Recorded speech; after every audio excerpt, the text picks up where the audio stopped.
Good evening, Madam Chair, the affirmative team, the negative team, the other way around, esteemed guests, my darling strangers.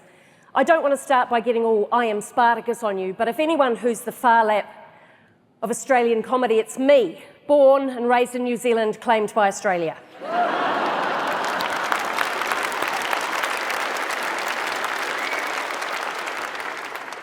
I was entranced by Reuben. He looks amazing. He looks like someone who would intimidate you out of a high-end jewellery shop.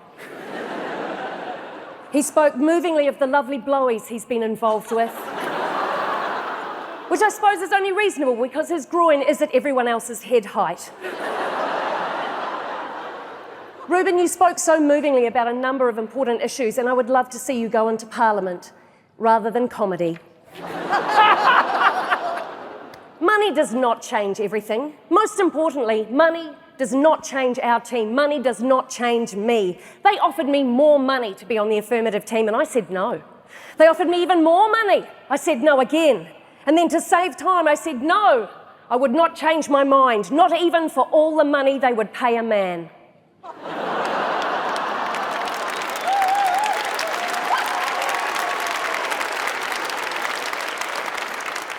I look at the affirmative team, two goddesses in a human Spiegel tent.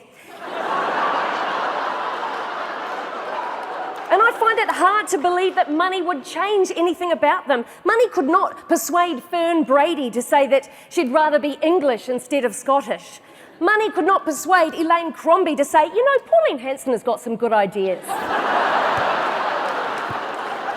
Money could not persuade Reuben to tone it down a little.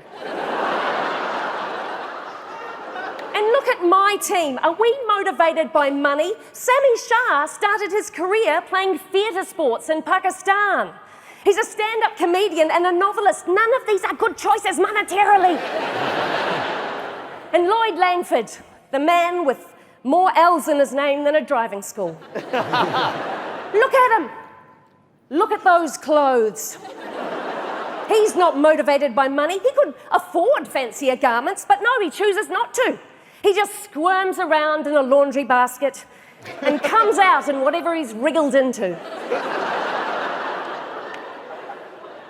If there's one thing I know, it's that 98% of the people here bought an air fryer over lockdown. But I know the other thing I know about people is that we are flawed, sometimes brought low by our basest desires, and I know that I am because I bought 2 air fryers over lockdown. But what I really know is that animals have the purest hearts. Money cannot change the pure, unconditional love of an animal, but that pure, unconditional love changes us. Those big, beseeching eyes gazing into yours going, please, please, can we have a puppy? Please? And you saying, stop putting that voice on. If I'd known you were going to do that, I wouldn't have married you.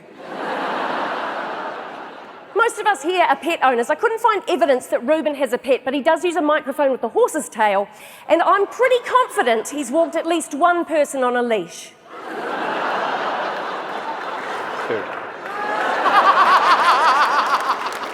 Is that two people on one leash or one person 3 leashes? That's just the amount of fingers.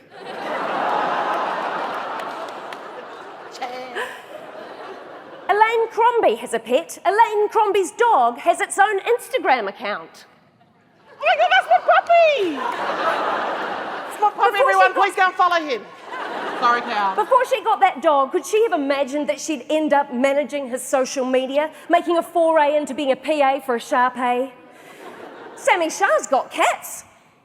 Sorry, he's got, they my pretty girls. They are. They're so pretty. Before he even got those cats, would Sami have stooped to using language like that? I think not. He's a grown man. Fern Brady's got cats, who apparently tell her, and I quote, "Shorty telling me my pussy fat like Lizzo."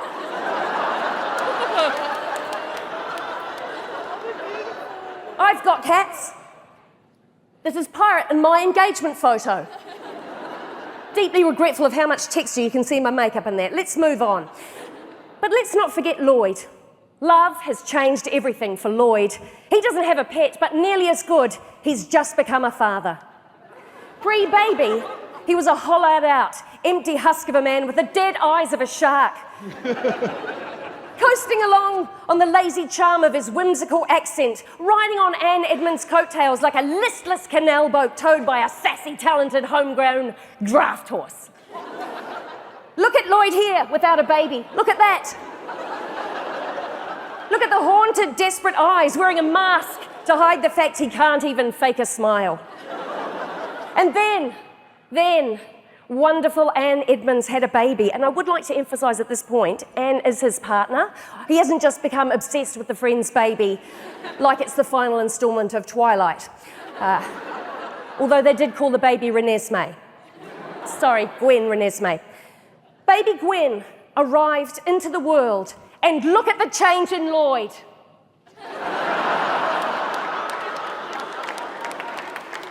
Look at Lloyd Langford now. He just goes around radiating love and light, smelling slightly of mashed banana, like a rumpled Care Bear in a stained T-shirt. Money couldn't change him like that. Money couldn't change the way he feels about his child. But it's not just our own experiences that show us that it's not money, but love that changes everything. Let's turn to popular music. As the Killers remind us, are we human or are we dancer? A lyric exploring the existential question of whether we are in fact people or just one of Santa's reindeer. Sure, Cyndi Lauper, a woman after my own hair, had an 80s hit with her song Money Changes Everything, but should we live our life by the Lauper? I think not, because she also said girls just want to have fun, which is untrue. Sure, we do want to have fun, but we'd also like to have respect, autonomy, and to be able to jog after 7 p.m. without worrying whether we'd be blamed for our own death.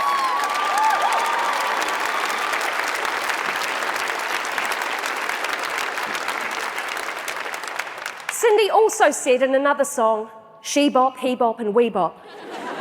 I bop, you bop, and they bop. Bebop, bebop, haloo bop, I hope he will understand. But quite frankly, Cyndi, at the time we didn't. It was only much later that we were told that Cinders was talking about self-pleasure, rocking the little man in the boat, rattling the chickpea, twirling the toffee apple, wrestling the iguana, grappling with the groin gorilla. And while we do all, I hope, at times grub about in our own undergrowth, the sheer scale that Cyndi Lauper suggests is frankly overwhelming. I suggest we look to another song from the 80s, the best era, back when songs sounded like music and used lots of different notes.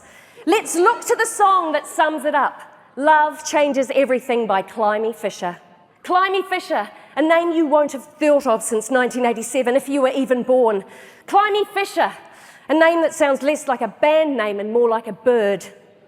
Tawny frogmouth, slaty flycatcher, there's a Climie Fisher. As an aside, I don't know who names bird species, but they really give it their all. An Angolan slaty flycatcher is a real bird, as is the spotted creeper, the spangled drongo, the brown noddy, the bristle tyrant, and the vampire ground finch. All real, even the brown noddy, which just sounds like Enid Blyton trying to claim she's not racist. And somewhere in this audience, a twitcher is moaning under their breath that their favourite bird, the vampire ground finch, has just been name-checked in a public forum. Their heart is pounding like a punch to their chest that now they are not the only person to have ever heard of the tiny bird that lives only in the Galapagos and occasionally drinks the blood of other birds, particularly the blue-footed booby, also real. Even more magical, perhaps there are two twitchers in the audience who have just recognised a kindred spirit from the identical noise of excitement they both just made. Ha-ha! Ha-ha! Ha-ha! Ha-ha! Perhaps after this debate is over, they'll find each other in the corridor and act out a little mating display with some leaves and twigs and white wine. And they'll fall in love, their lives forever altered by a joke, by a reference to a song called Love Changes Everything, which becomes a self-fulfilling prophecy. Love will change everything for these lonely, hypothetical birdseed-smelling souls. Money couldn't do that. If I give you $10, would you go bird watching with me? That's not going to work. But love and Climie Fisher have altered everything. And that was only on the way to the point I was trying to make. Do you know what money changes? How conscientious you are about checking all the pockets before you load the washing machine. That's all. That's all. As Whitney Houston saying, learning to love yourself is the greatest love of all. And if we need any more proof of that, let us look to the affirmative. Affirmative team, you are sparkling gems. None of you would stop doing what you are doing, being who you are, for money, because all of you know the value of being you at your most authentic. Reuben, Kaye, showing queer youth, showing all of us that it's more than okay to be yourself. It's utterly fucking glorious to be yourself.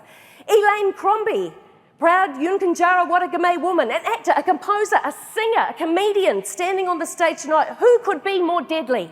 And Fern, Brady, representing young, attractive Scottish women who own cats. All of you, vital. None of you would change yourselves for money. None of you would erase yourselves for cash. And no one here would want you to. All we can remember is the cry of the climby fisher. Love makes the rules from fools to kings. Love changes everything. Maybe it's just me.